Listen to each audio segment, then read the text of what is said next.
Have you ever wondered how something can be recognized by law, referenced in government records, and still feel distant from public understanding? It's a peculiar phenomenon, isn't it? Something existing undeniably in the official lexicon, yet its full procedural outline remains elusive, almost intentionally fragmented.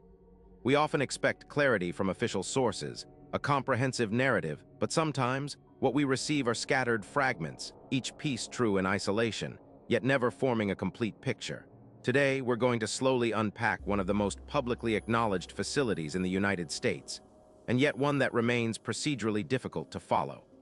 Our subject is not about the fantastic or the sensational, but about the slow, deliberate unfolding of governmental process, the evolution of classification, and the peculiar timeline of institutional disclosure. We'll explore how a location, once an operational secret, has moved through various stages of official recognition, yet continues to present a fascinating case study in how information is revealed, or rather, allowed to be seen over decades. For much of the mid-20th century, a specific parcel of land in the Nevada desert existed as an open secret, or perhaps more accurately, an unacknowledged fact. It wasn't on standard maps. It wasn't discussed in public statements from government officials. Yet its presence was felt, rumored, and occasionally glimpsed.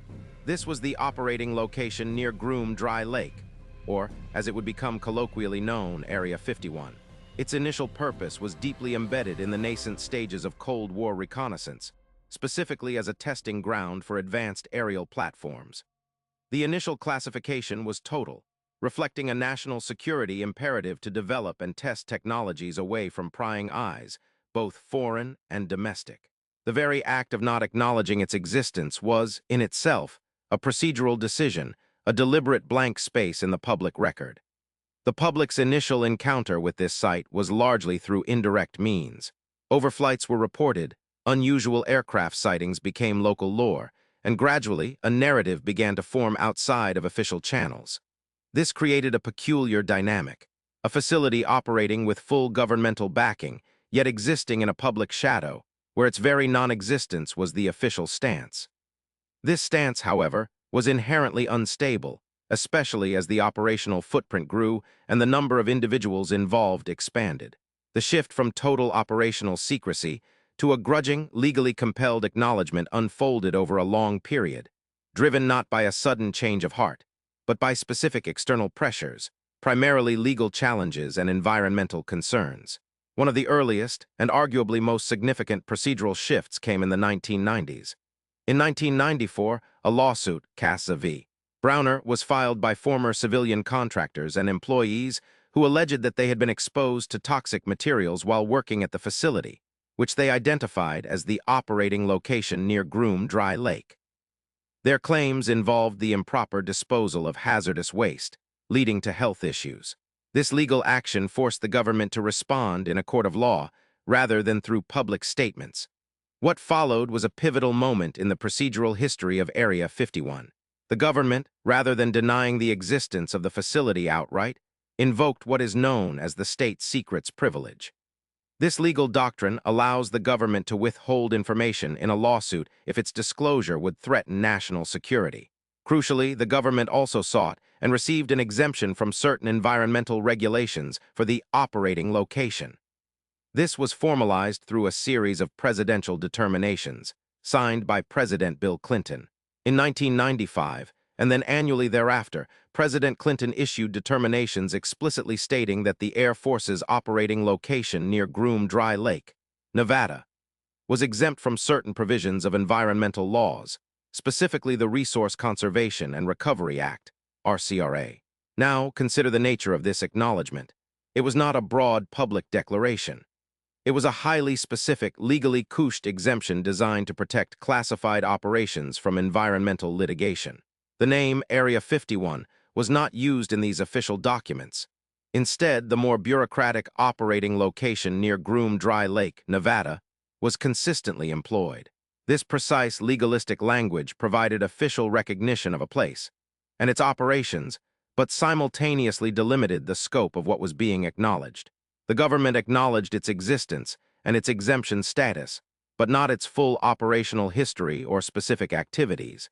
It was a procedural acknowledgement that created more procedural questions than answers for the public. What exactly were these operations that warranted such an exemption? What specific hazardous waste procedures were being protected? The details remained shrouded, precisely because of the legal mechanism chosen for acknowledgement.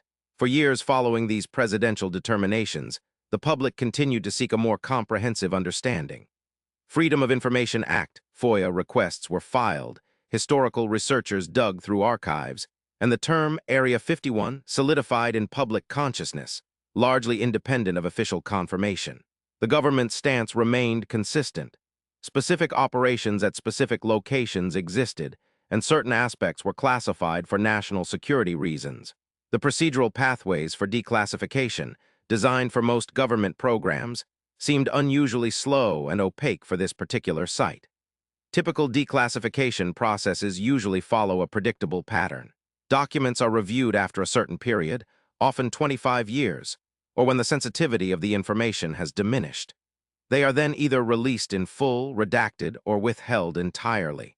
For Area 51, this process seemed to operate on a different timeline, or perhaps with a different set of internal criteria. Documents mentioning the site were heavily redacted, often to the point of absurdity, even when the existence of the site was becoming widely accepted. The institutional mechanism of classification, designed for secrecy, was still very much in play, even as the public grew increasingly aware. Then came another significant procedural milestone in 2013. The Central Intelligence Agency, CIA, declassified and released a document titled The Humanist Two Story, a historical review originally prepared in 1992. This document, released in response to a FOIA request, provided the most detailed official acknowledgement of Area 51 to date.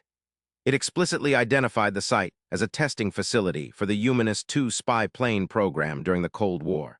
The report included historical maps clearly labeling Area 51 and describing its establishment and early operations. This was a major public moment. The myth seemed to be officially acknowledged as history. However, even this pivotal release illustrates the fragmented nature of institutional disclosure. While it confirmed the existence and historical purpose of the site for a specific program, Humanist II and later Amanist 12 OXCART, it was a historical review of past programs. It didn't provide a comprehensive operational history of the facility, nor did it shed light on current activities. The acknowledgement was retrospective, a historical confirmation, not a contemporary operational update. The procedural gaps remained. What programs followed Humanist II and Amanist 12? What were their classifications? What were the processes for transitioning between different top-secret programs at the same facility? The document, while answering one set of questions, quietly opened many more about the ongoing procedural life of the site. The declassification of the Humanist II story also highlighted the long lead time in these processes.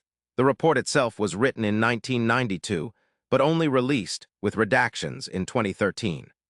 This 21-year delay between internal documentation and public release is a testament to the layers of review and the cautious institutional approach to information control, even for historical facts. It wasn't a proactive transparency initiative, but a reactive release prompted by a persistent FOIA request.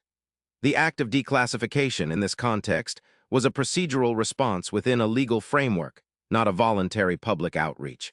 Even after 2013, the informational landscape surrounding Area 51 continued to be shaped by partial disclosures and evolving official language. The United States Geological Survey, USGS, a civilian scientific agency, began to include features of the facility on its public maps, sometimes labeling Groom Lake or Homey Airport, the airfield associated with the site. This slow integration into public cartography, decades after its operation,